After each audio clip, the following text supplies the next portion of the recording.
Quando surge o Alviverde, eu surjo aqui no Contra Tudo e Contra Todos. Deixe o seu like, se inscreva no canal aí, tá? Aproveita para mandar o seu comentário, o seu avante palestra aí. Olha só, a imprensa comentando aí as possibilidades da Abel Ferreira de escalação para enfrentar o São Paulo aí no domingo. Esta decisão aí, a Supercopa do Brasil no Mineirão, agora a Supercopa Rei.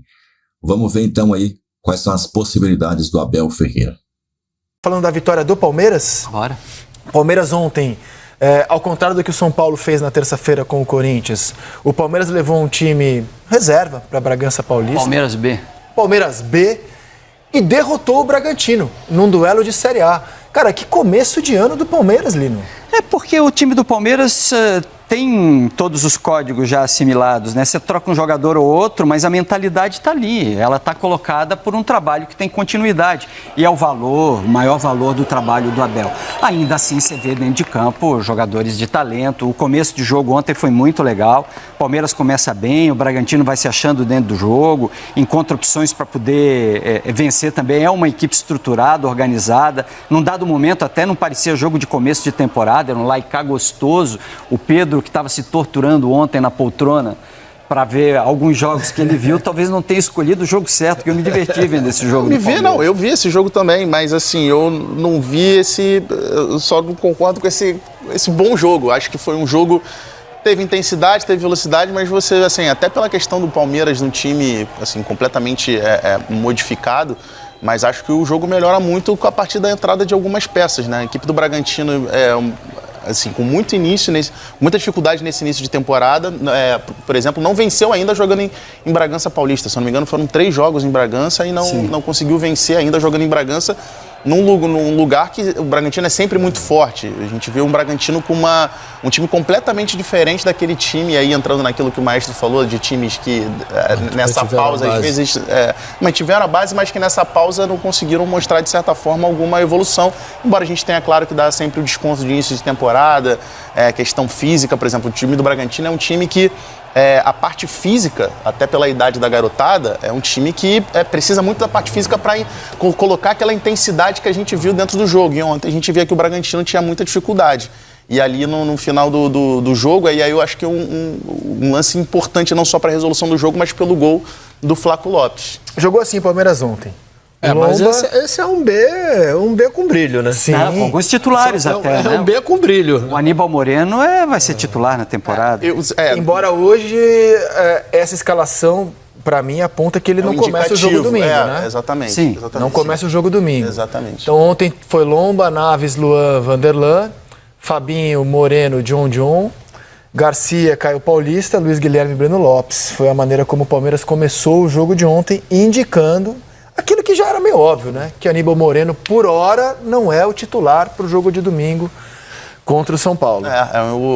Esse indicativo também. Acho que vai ser, muito provavelmente vai ser titular dentro, a gente vê o time que entraram terminou, o Flaco Lopes, o Estevão, o Richard Rios, o Murilo entrou no time também, Gabriel Menino entrou no time também, foram as alterações do Abel. Será que esse é um indicativo? Será que não é nem a questão do despiste? Para cada jogador você tem um tipo de trabalho específico. Nesse momento da temporada não tem como não individualizar, porque eles estão em estágios diferentes. Daqui a pouco o grupo ganha algum tipo de nivelamento. E o Aníbal Moreno talvez precise de mais jogo e não de descanso nesse momento. E essa sequência dele pode ajudá-lo pro jogo porque de domingo ele não foi titular. É que ele é contra muito... o Santos. Aí quarta-feira ele é titular no time B. Isso pra mim indica que contra o São Paulo ele começa no banco. Também acho que ao longo da temporada ele será o titular. Me refiro ao jogo de domingo. Eu acho que no jogo de domingo imagino eu, que vai ser o time que jogou contra o Santos com o Marcos Rocha no lugar do Luan. Formando a zaga ali, Murilo, Marcos Rocha e Gustavo Gomes. O restante eu imagino que deva ser o mesmo time que começou o jogo contra o Santos, inclusive com o Flaco como titular. Na verdade, ele vai usar, eu acredito, vamos dizer, os jogadores que têm maior conhecimento até do adversário, né? Quer dizer, porque o Aníbal Moreno não tem esse conhecimento todo do São Paulo. E, naturalmente, ele montando essa equipe, como foi uma equipe que foi meio base o ano passado, né? Com esses 3 jogando ali atrás, eu acho que a tendência vai ser essa mesmo. Bem, não o Mike e sim o Marcos Rocha, você acha? Não, o Mike na frente. Mike na frente. Ele tá apostando que é o Marcos Rocha e não o Gustavo Gomes, que foi o zagueiro pela direita contra o Santos. O Marcos... E o Gustavo Gomes vai pra zaga. O Marcos Gomes no lugar do Luan, na verdade. Eu confesso que eu só vou saber a escalação do Palmeiras. Não, saber a gente só vai, mas assim, Contra o Santos, jogou o Gustavo Gomes de zagueiro pela direita, titular. Foi o Gustavo Gomes que jogou e o Aníbal Moreno seria ele ou o Richard Rios, em tese, o jogador mais à frente? À frente da zaga, É que o Richard ontem entrou com o jogo em andamento e foi titular contra o Santos no Clássico. Exatamente. A ver, a gente vai ouvir o Abel Ferreira sobre o jogo e o gramado do Bragantino. Ele aproveitou para elogiar o gramado do adversário de ontem. Dá uma olhada. Uma vitória difícil, perante um adversário difícil. Em casa deles, deixem-me também dizer-vos isto, dar os parabéns aos funcionários que tratam deste gramado. Ao que choveu, não empapou, top para jogar, jogo bem jogado. Taticamente o Caixinha tentou-me surpreender ali quando tirou o Lucas, mas nós já estávamos preparados para tudo e ajustamos. No segundo tempo eles com mais ritmo de jogo do que os meus jogadores, porque estes jogadores não têm jogado tanto, e quando foi preciso dar uma superioridade atrás para poder sair mais um bocadinho com um terceiro homem, acabamos por ser felizes também, atacar a profundidade e fazer um belo golo que nos deu a vitória. Eles não são garotos, eles são jogadores de Palmeiras. E acabou isso, que são jogadores da base, esqueça. Aqui cobram igual para todos. Aqui eu cobro igual, seja ao Luís, seja ao Estevão, como cobro ao Rocha. Aqui são todos jogadores do Palmeiras. Eles sabem que se eu pudesse eu metia-os todos a jogar.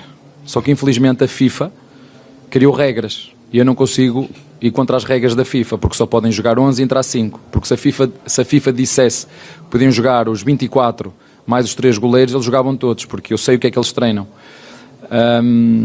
E eu fico contente porque mesmo os jogadores que não jogam, eu também treino os jogadores que não jogam. Eu não treino só aqueles que vocês gostam de chamar de titulares. Sempre vos disse que na nossa equipa não há titulares. Na nossa equipa há um time que trabalha todos os dias para estar preparado para servir a equipa. Agora não nos podemos esquecer que viemos jogar a casa de uma equipa, o Bragantino, que o ano passado até às 2 últimas jornadas estava a lutar pelo título. E é isto, é acreditar nos nossos jogadores. O que eu lhes digo é que eles confiem tanto neles próprios como eu confio neles. Vocês viram quantos jogadores jogaram da base? Quantos jogou? Com que idade é que nós jogamos? O problema é que parece que é fácil. Tudo que nós fazemos é sempre muito fácil. Não é fácil. Nós vamos perder e vamos ganhar e vamos perder e vamos ganhar. Os jogadores vão jogar bem umas vezes, vão jogar mal outras. O importante é que eles sabem que o estrutura acredita neles e confia neles. É só isso que eles têm que estar preparados para jogar 1 minuto, 1 segundo, 90 minutos, o que for, como foi hoje. Não acho nada fácil não, Abel. Pelo contrário, reconheço demais o seu brilhante trabalho. Tenho convicção de que com outra comissão técnica, o Palmeiras, o bom elenco do Palmeiras, não teria os resultados extraordinários que tem desde a sua chegada. Certamente. Só ele falou com a questão dos garotos, né? Foram 6 jogadores da base do Palmeiras que iniciaram o jogo ontem como titular. E aí eu queria destacar o Gustavo Garcia, lateral direito, que faz aquele cruzamento, que não é um cruzamento, né? Mas é um passe que ele bota na cabeça do Flaco Lopes. E com relação ao Flaco Lopes, a importância do gol de ontem para ele, para um jogador que é um jogador que tem uma expectativa muito grande, o Abel falou sobre ele durante a semana, que tem uma expectativa muito grande do torcedor e da própria comissão técnica de marcar gols, de ter boas atuações, mesmo que não entrando como titular, mas já vai ter um jogaço, um jogo grande agora no final de semana que a gente imagina que ele vai ser titular. A importância do desenvolvimento desse jogador dentro do Palmeiras, que de repente pode acabar sendo a solução. Acho que o Palmeiras tem que ir ao mercado sim, mas acho que de repente ali, pelo menos no médio e curto prazo, pode ser a solução para a ausência do Endrick, que só fica até o meio do ano. Mas ele só fica até o meio do ano, mas até o meio do ano ele vai ter compromissos também que vão fazer com que ele acabe não tendo essa frequência grande com o elenco do Palmeiras, como não está tendo agora. Dito isso, o Abel é chato pra burro com essa história quixotesca dele de estar querendo arrumar inimigo a cada esquina, né? Porque vocês isso... Mas esse ano ele tá legal, esse ano. Não, mas ele tá legal que nós estamos em janeiro e acabou de vir de férias. Eu não sei até quando, né? Acabou de vir de férias, renovou o contrato, ganhou uma bolada. Ele não precisa disso. Cara. Vocês acham isso? Vocês pensam aquilo? É o cara mais elogiado do Brasil, ele tá há quantos anos no Brasil? 4, tá indo pra 4ª temporada. Vocês ainda não se acostumaram com ele, não? Ele é essa competência, né, para montar time, para fazer o Palmeiras jogar. E também tem esse lado dele, que faz o pacote. Tá no pacote do personagem, né? A fera ali, a fera tá mansa nesse começo de ano, cara. Tá zeradinho, Tá né? zeradinho. Cara, e eu entendo ele chegar em dezembro do jeito que ele chega. Cara, é extenuante o nosso cara. Se a gente que é jornalista chega em dezembro extenuado, imagina esses caras na pressão a qual eles são submetidos, cara, toda semana aqui no Brasil. Você vai lembrar, o primeiro jogo do Palmeiras o ano passado foi o quê? Foi da Recopa. Foi da Supercopa com o Flamengo. Com o Flamengo. Coitado daquele microfone, lembra? Lembro. Mas essa é a pressão normal de quem tá ali, não adianta, isso não vai acabar. Ele tem esse lado dele. Ele tá competindo o tempo inteiro, ele tá competindo quando ele tá com o microfone, quando ele tá falando com os outros. Tudo naquilo ali tem estratégia. Ele não tá brigando com a gente, ele tá mandando recado pros jogadores dele, ele tá falando pros jovens dele, ele tá querendo encorpar o elenco dele de confiança. E ele tá sempre... Cara, ele joga o tempo inteiro. O Lino, Abel, é o Lino. Eu tô assim pra você agora, São Janeiro. Eu tô só coraçãozinho. É o Lino que tá falando essas coisas, hein, Abel? Ô Lino, quando ele fala pra garotada, eles não são garotos, eles são jogadores do Palmeiras. Isso é uma demonstração realmente que ele tem um carinho muito especial por aquela. E dá essa molecada uma responsabilidade muito grande, né? Porque para ele seria como dizer, não, os garotos. Ele falou, não, garotos não. Eles são jogadores do Palmeiras, porque em qualquer momento ele vai precisar utilizar essa garotada, né? Agora, Maestro, você vê como é que é a diferença de um clube em que tem a utilização da base de maneira planejada, como é o Palmeiras, e o exemplo de como é o Corinthians, que a gente citou agora há pouco aqui no clássico contra o São Paulo. Terminou os jogos dos jogadores da base, dos 11 jogadores, dos 12 jogadores do banco, 11 jogadores eram formados na base e terminou o time, se eu não me engano, com 7 garotos jogando. Aí você vê a diferença do que é para um garoto desse entrar num jogo sem lá tanta pressão contra o Bragantino, com a facilidade que ele tem para se desenvolver. Eu tenho uma teoria, Moreno, que é a seguinte: quem sai da base para o profissional tem aquele período de transição. E ele não pode ser solução, a não ser os foras de série. Aqueles que a gente sabe que você vai colocar. Quando você coloca para eles virarem solução, aumenta muito mais essa responsabilidade. O Hendrick é um fora de série e teve dificuldade de adaptar. Porque tinha pressão. Não é da noite isso acontecer. Quando entra como alternativa, que foi o caso exatamente da partida de ontem do Palmeiras, quer dizer, ele está jogando no profissional como ele estivesse jogando na sua categoria. Fica mais fácil, fica mais leve. Sim. Mas também, quando às vezes a coisa aperta, o Abel, ano passado, reclamou do time de garotos, né? Do fato de ele ter, num dado momento da temporada... Numa semifinal de Libertadores contra o Boca Juniors na Bomboneira. Não dá pra encher o time de moleque pra jogar lá, concordo com ele. É a hora que você tem que ver também. Eu acho que o elenco do Palmeiras precisa de algumas peças um pouquinho mais maduras, rodadas. O Palmeiras pode e deve e faz parte do espetáculo, e eu torço para que ele faça isso. Precisa ter jogador que fecha aeroporto, sim. O tamanho do Palmeiras hoje, campeão brasileiro, campeão da América, que disputa qualquer título entre as competições que ele participa, o Palmeiras precisa de vez em quando dar essa jogada. O Palmeiras precisa ter jogadores desse peso. O Abel é muito importante, ele sustenta um monte de coisa dentro do Palmeiras, mas acho que o Palmeiras deve isso para o seu torcedor. O Diego Costa, eu nem acho que hoje em dia o Diego Costa seja jogador de fechar aeroporto. Não fecha nem rodoviária do jeito que ele está hoje, cara. Calma. Mas a presidente do Palmeiras descartou o Diego Costa por não fazer parte do perfil de contratações do Palmeiras. Não tem sido o perfil. Jogadores caros, midiáticos, não tem sido o perfil. Embora eu acho que precisa de reforço, mas a questão do Diego Costa eu concordo plenamente com ela. Acho que não é um jogador que... Até porque não é um jogador barato, e eu acho que é um jogador que não se encaixa no perfil. Não digo nem pela questão da idade, nem pela questão dos valores. Eu tenho muita expectativa no Flaco, cara. E aí, se essa expectativa se confirmar, terá sido mais um acerto em profecias que o Abel faz sobre os jogadores. Tem previsão para a volta do Dudu? O Dudu? Cara, eu acho que é mais pro brasileiro. Não, antes. Não, de estar físico, tá acho que é pro brasileiro. Ele já tá em transição. Ele vai jogar antes do começo do brasileiro. O Hendrick volta agora e fica até a próxima janela. Então, se o Flaco não engrenar agora, mas será que vai ter espaço para engrenar? É impossível você ter o Hendrick e não usar o Hendrick também. Sim, mas eu acredito no Flaco, porque eu realmente acho que essa questão de mudança de país não é todo mundo que se adapta logo de cara, não. E o Abel, ele avisou, cara, ele avisou, eu tenho boa memória nisso. Quando o Palmeiras contratou o Merentiel e o Flaco já chegava como o maior reforço financeiramente, falando da história do Palmeiras, por 10 milhões de dólares, o Abel se apressou em dizer, não é para agora. Vocês lembram? Ele se apressou em dizer, não é para agora, esse jogador vai precisar de uma maturação no Brasil, de uma adaptação no Brasil. Inclusive, fisicamente, jogadores que vêm da Argentina para o Brasil, eles demoram para encaixar, cara. E nem todos vingam. O Nátio Fernandes era um monstro no River Plate, ele não aguentou o pique do calendário brasileiro. Né? O Rojas era o melhor jogador do Racing, não consegue jogar no Corinthians. Não são todos que se adaptam. E o Flaco, o Abel sempre avisou que demandaria um período de adaptação. Em tese foi o ano passado, né? E em tese esse ano é para ele jogar de acordo com a expectativa. E nesse comecinho de temporada, o Flaco tá bem, cara. Tá fazendo gols, né? Hoje, na ausência do Endrick, a gente aposta nele como um titular. É um jogador muito diferente, né? Do Endrick, do Rony principalmente.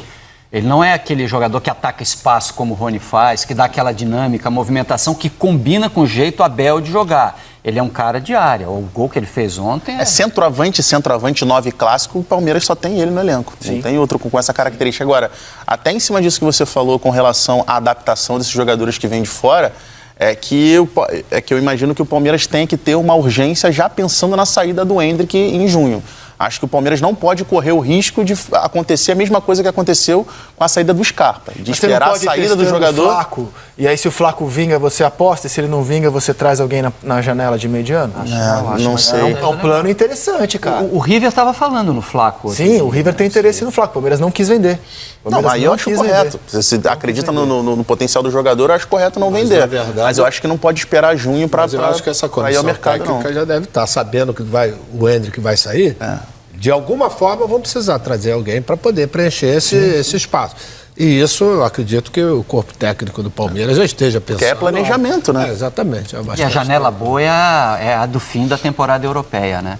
Essa intermediária agora, a gente fica correndo atrás porque é a nossa temporada. Ela é uma temporada de mercado nacional. Lembrando sempre que o Palmeiras considera que o grande reforço é a manutenção da comissão técnica. O investimento que ela faz na manutenção do craque do time, que é o Abel e seus comandados. Por falar nisso, o adversário do Abel no fim de semana, o jovem treinador Carpini, do São Paulo, de 39 anos. O Abel também é super jovem, né? 43 anos, certo? Tu tá numa paixão pelo Abel, hein, Rizé? Cara, eu sou admirador do Abel, cara. Sou admirador do Abel. Acho feliz do clube que consegue ter um treinador dessa categoria por tanto tempo. Assim, acho que o Palmeiras marcou um golaço na renovação. Achei um treinador extraordinário mesmo. Ele é a comissão dele. E o Carpini, de 39 anos, também acha. Tanto que falou sobre isso, a admiração que ele tem e como ele procurou membros da comissão do Abel para trocar informações. Ele como um jovem treinador do nosso futebol. Vamos ouvir o Carpini falando sobre o Abel e o Abel falando do pouco que ele sabe do Carpini, adversário de domingo. O Abel, os números deles falam por si só. É um cara que eu admiro, respeito muito o trabalho dele, de toda a sua equipe técnica, né? Criou-se até uma relação de uma certa amizade e respeito com a equipe técnica. A gente sempre trocou algumas mensagens, não com o Abel, mas com algumas pessoas que fazem parte do corpo técnico. Eu falei isso em outros momentos, eu acho que às vezes a gente tem dificuldade de aceitar a capacidade das pessoas. Eu acho que ele quebrou alguns paradigmas, né, pelo fato de ser estrangeiro. Eu acho que a gente tem que parar com isso, se é o estrangeiro, se é o brasileiro, as pessoas são competentes, elas vão se estabelecendo, a oportunidade para todos, e ele aproveitou as oportunidades e vem sendo um cara vitorioso. Não tenho dúvida que vai ser uma partida muito difícil. Tive a oportunidade de enfrentá-lo em 5 oportunidades. Com a Inter de Limeira, eu venci 1-0 no Allianz, venci uma com a Água Santa, perdi uma com o Santo André e perdi 2 com a Água Santa na fase de grupos do jogo da decisão. Então, de 5 confrontos sempre muito parelhos. Talvez a disparidade era com quem eu estava, com todo respeito, para o Palmeiras. Hoje nós estamos numa mesma prateleira e tem tudo para ser um grande jogo, um duelo muito mais competitivo, muito mais justo, talvez, né, pela grandeza das duas equipes. E o São Paulo chega num momento muito bom. Então, em relação a isso, acho que está tudo bem encaminhado para ser uma grande decisão. Tenha muito cuidado com aquilo que eu vou dizer. Ele conhece mais aquilo que eu faço do que eu a ele. Ele conhece, eu sei. Acho que é um jovem treinador com muita capacidade. Sim, ligamos não diretamente comigo, mas com um elemento da nossa comissão. Mas não quero estar a abrir muito o jogo, não vou falar muito sobre isso. Domingo estamos ali os dois para ajudar os nossos clubes, não sou eu contra ninguém, é o Palmeiras contra o São Paulo, como sempre foi. Eu sei que vocês gostam dessa rivalidade, isso é problema vosso, não é problema meu. Se eu ganhar vai ser normal, se eu perder bem, não vou estar aqui a abrir. Vocês são jornalistas, não sou eu que vou fazer o vosso trabalho, só vos sei dizer que vamos nos preparar para domingo haver um São Paulo-Palmeiras, um título, uma decisão, mérito dos dois clubes que ganharam as respectivas competições, que têm direito a disputar este título no início do ano, onde seguramente ainda há muitas coisas para melhorar de um lado e do outro, mas é sempre um título e uma final. Estava pensando na quantidade de treinadores que o Abel já enfrentou do outro lado. Dorival, Rogério. Por times diferentes, né? E por times diferentes, porque a rotatividade dos técnicos do futebol brasileiro é tão grande. A gente mostrou no outro dia ali a quantidade de treinadores, por exemplo, que ele já enfrentou o Santos, quantos treinadores diferentes que o Santos tinha. Eram 7. Então, assim, a rotatividade muito grande e ele sempre no Palmeiras. E ele sempre no Palmeiras. Cara, assim, eu acho que essa troca entre treinadores do futebol brasileiro, a gente acaba não tendo muito conhecimento, não ouvindo muito, mas eu acho que é fundamental para a gente ter uma renovação de ideias, porque a gente está falando de dois caras super jovens, mas assim, seria fundamental, por exemplo, o Carpini ter essa troca com o Filipão, com o Luxemburgo, com outros treinadores mais experientes, mais novos, porque eu acho que é isso que ajuda a reciclar alguns Mas eu acho que deveria partir, Moreno, isso aí da Confederação. A Confederação queria fazer um simpósio entre treinadores. Agora nos cursos da CBF tem tido essa troca maior, mas eu acho que quando a gente fala assim, a gente está falando de dois treinadores que são treinadores de clubes rivais que vão disputar uma grande decisão. Então, os dois treinadores ali falando dessa troca entre eles, assim, sem nenhuma rivalidade, sem nenhuma forma ali de nada de orgulho, assim, eu acho isso que ajuda a engrandecer. Rivalidade, né? O Abel tá aqui. Não, rivalidade os clubes. Sim, os clubes. O Carpini será o quinto. No Santos ele já enfrentou 7 treinadores diferentes, enfrentando o Santos. O Carpini será o quinto no São Paulo. Diniz, Visoli interino, Crespo, Dorival, Rogério, então será o sexto. Mas se a gente for pegar todos os clubes, tira o Grêmio, que tem o Renato lá há algum tempo... A média vai ser mais ou menos... A média é essa aí, 4, 5 treinadores. Será o sexto diferente, o Carpini. O Abel já tem tempo suficiente no futebol brasileiro para deixar de ser chamado de técnico estrangeiro, né? Ele é um técnico do nosso mercado. Nasceu na Moca, né, cara? Ele tem alma de palmeirense, né? Quase isso. Alma de palmeirense. Não, ele conseguiu absorver a cultura local, ele conseguiu se adaptar a isso, ele conseguiu contribuir com a nossa cultura. Hoje ele não pode mais ser visto como um treinador estrangeiro. Mas você acha que existe essa visão ainda, Lino? Depois de 4 anos, com todo o trabalho que foi feito? Não, é justo isso. Eu acho que essa visão, eu acho que ela já não cabe mais, né? Um dia a gente pode voltar a falar sobre o treinador de seleção brasileira. Hoje o Dorival Júnior está lá, vai fazer o trabalho dele, precisa ser respeitado por todos nós, nem começou ainda, esperamos que um longo ciclo pela frente, mas o nome do Abel pode voltar mais adiante. Quando ele voltar, ele não pode mais ter sobre ele esse olhar de treinador estrangeiro. Ele deixou de ser esse treinador estrangeiro, ele é um treinador do nosso mercado, adaptado ao nosso mercado, que compreende muito bem o que está acontecendo. Porque o trabalho da vida dele é o Palmeiras. Sim. Certo? Mas quando eu acho que se fala de seleção brasileira, eu acho que o viés passa a ser diferente. Eu acho que a questão eu nem concordo não, tá? Eu acho que zero problema a gente ter uma seleção treinada por uma pessoa nascida em outro país. Mas eu acho que para a opinião pública de maneira geral, quando o assunto é a seleção brasileira... Eu nunca tivemos isso. Eu acho que teria uma aceitação ruim se o Abel fosse o escolhido? Não, o Abel é não, aceitação ruim não, mas eu acho assim, quem torce o nariz para treinador estrangeiro na seleção brasileira, eu acho que não vai deixar de torcer o nariz. É o clubinho de treinadores brasileiros, né? Acho que até isso mudou. Não, opinião isso, gente. Opinião pública, a quantidade de gente que tem, que fala, não, seleção brasileira tem que ser treinado por brasileiro. Os treinadores brasileiros que não querem perder. Mas opinião pública, você vê, tem muita gente. Mas pro Abel não tá valendo mais isso, Pedro. Você viu então, Abel tem muitas possibilidades. Pode entrar o Anil, pode entrar o Richard Rios, pode entrar ali, de repente, o Luan ou o Marcos Rocha. Pode entrar muitas possibilidades. À frente tem o Flaco Lopes, talvez o Breno Lopes, juntamente com o Rony, que deve ser titular. Então a gente tem muitas opções ali. Será que ele vai colocar o Caio Paulista? Duvido. O Paulista deve ser banco ali. Todos os titulares contra o Bragantino provavelmente serão banco. A possível única exceção seja o Luan. A possível, mas eu acho que ele não joga. Eu acho que entra o Marcos Rocha titular e o Luan vai para o banco, juntamente com o Caio Paulista, Aníbal Moreno e outros mais. Qual a sua opinião? Qual a sua opinião para essa escalação do Palmeiras, para esse jogo aí contra o São Paulo, Supercopa? Coloca no comentário aí, deixa o seu like. Ó, chamando você aí, hein? Pode dar o seu like, comenta e clica aí ó, no card do lado. Card que tá, essa tela final que tá mostrando para você, então, 2 opções para você continuar. Interessante esse vídeo aqui, ó. Avante palestra.